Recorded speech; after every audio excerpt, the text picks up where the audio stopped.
This video will go over how to calculate your average and explain some of the percentages. So, your syllabus lists how the grade for the class is calculated. So from your syllabus, you can see that the tests count 30%, and it's easy to see what the tests are, right? We've had 4 of them. The quiz and discussion counts 15%.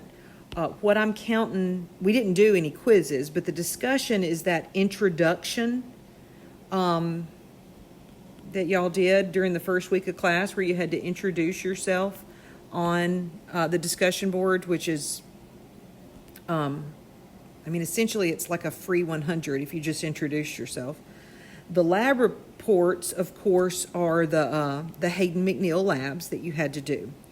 So how you calculate your average going into the final is you take your test grades and you average your tests,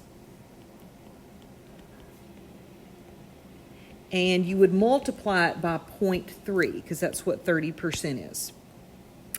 And then you take that introduction assignment, which I think everybody just about made 100 on, right? And you multiply that by 0.15 because it's 15%. And then you average your lab grades and you multiply that by 0.25.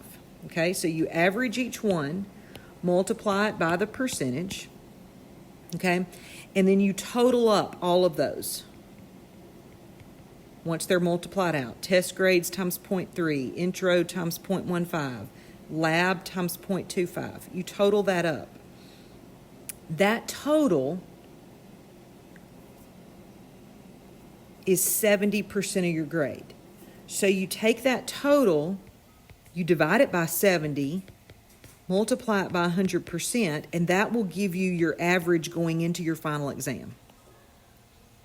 Okay, that is not the average for the class because that's just going into the final exam. After you take the final, well then I will take whatever you make on your final and multiply it by 0.3 and average all of those together to figure out your grade.